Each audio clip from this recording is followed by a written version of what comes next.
You are loved. And I know it, right? Yeah, we hear that term in everything that we do throughout life. So sometimes it kind of doesn't have the effect that it's supposed to have. And I really just had that thought this morning when I was kind of working out and listening to the song Jireh. And it was just, man, sometimes we don't really realize how loved we are, right? God placed people in our life, and time again, they try to let us know how we're loved and how we're valued, but we don't see that, right? For myself, for example, I played sports my whole life, right?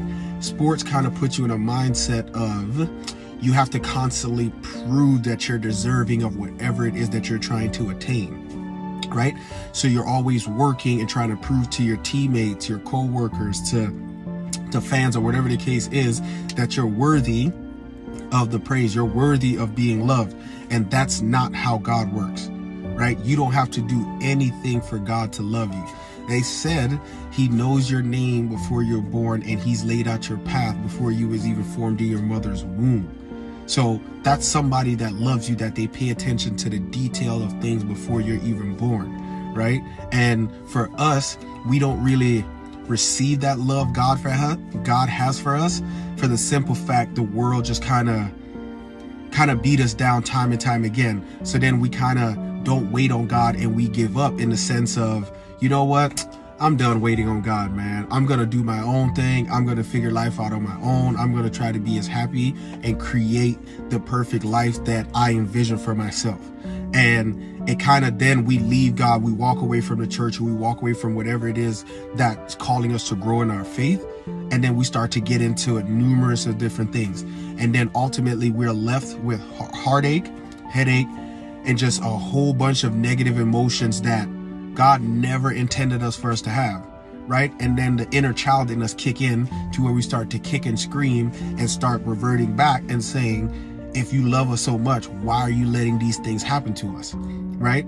And it's because he loved you, he allowed those things to happen, right? If God was forcing himself on us, right, would that truly be love, right? Love is allowing you to do what you want to do, so you can ultimately realize what is actually the truth in your life, right? And they say God is truth, God is love, and God is truth, right? Two things, right? We have to get to the point where we release control, right? We stop trying to do things our own way, and we let God navigate and direct us how we are supposed to go. And we'll see that it's love. It's his love that keeps us going.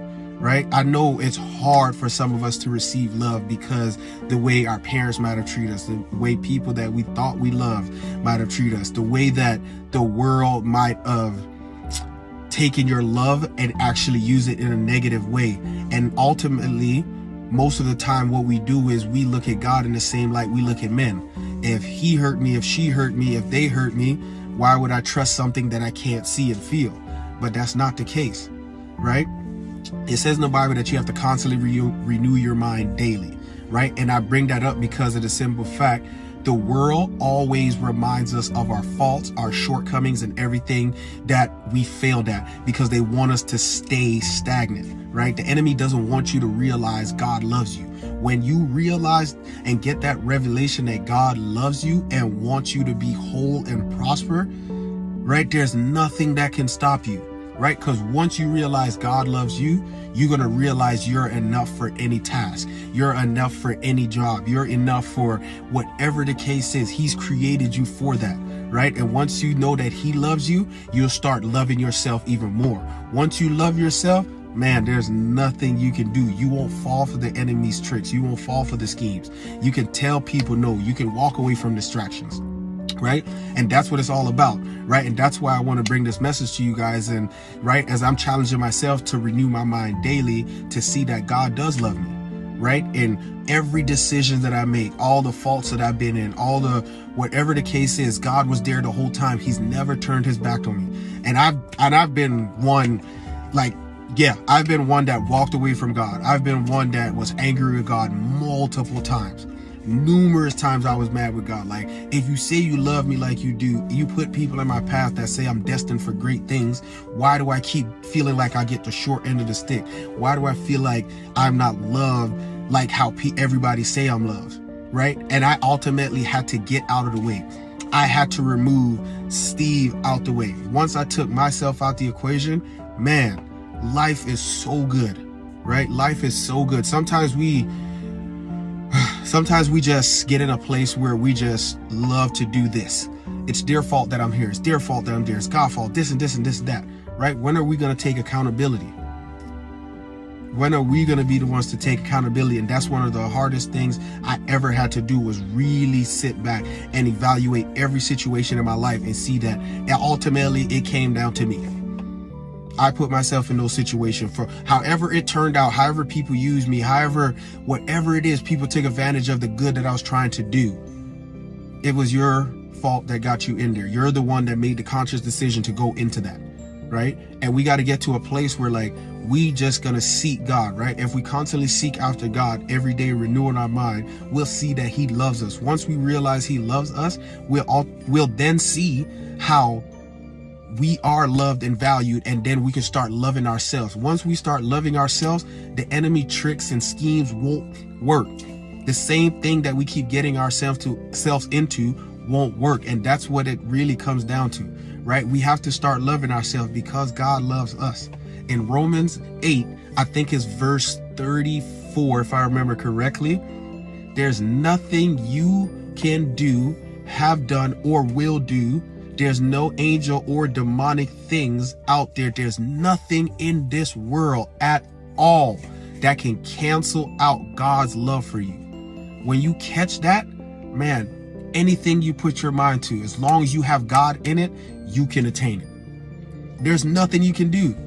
You don't have to work for it. You don't have to do all these different things to try to earn God's love. Like, oh, if I mess up, let me try to work to try to gain God's love back, right? God loves you regardless. The moment you mess up and you ask for forgiveness, he forgives you. And it comes down to one more simple thing. Once God forgives you, let it go. Right? It says that God forgives you the moment you ask for forgiveness. Then what the devil do? The devil then call and reiterate those things that you failed at, those things that you messed up at, because he don't want you to catch the revelation that God loves you regardless. Now, I'm not justifying you to continue to do the things that you're doing, right? God loves you. Yes, he loves you all, like without a shadow of doubt. But that is not an excuse for you to continue to get into mess. That love is what's going to help sustain you. As long as you're trying to move forward and do the right things, you will ultimately see how that love would like catch up and carry you into all areas that you need to continue to help you to grow, right? But when you purposely are seeking to get into distractions, like situations that have no business of helping to build the kingdom and draw people closer to God, then that love is not going to work for you. Right? God is still going to love you, yes, but you're not going to prosper in the natural because you're ultimately not trying to do the right thing. As long as you're trying to do the right thing, that love will make sure that things work out in your favor. God loves you. God loves you without a shadow of doubt. So don't let nobody make you feel any kind of way because you make mistakes. Everybody in this world have made mistakes. Everybody in this world have made mistakes, and don't let them make you feel like they have never made it. If somebody have never made a mistake in this world, that's somebody you need to actually like really watch and be very conscious of, right? We all mess up. We all fall short of God's glory. And that's why he's there, because we ultimately need him day in and day out, right? Constantly renew your mind. I just wanted to drop that quick message and let you know that everything's going to be all right because you're loved, and being loved by God is the main thing. Wake up every morning, constantly renew your mind. It's so easier said than done, but I guarantee you it's going to be worth it. Once you continue to renew your mind, you'll see that you're loved. Once you know that you're loved, man, there's nothing you can accomplish in life, man. Just continue to seek after it. Never give up. And I just want to say, man, like I always do, you're destined to do great things in life. You are loved, you are valued, and you will be prosperous. Continue to seek after him, and he will make sure that all your plans are successful. I thank you guys for tuning in. Until next time, God bless.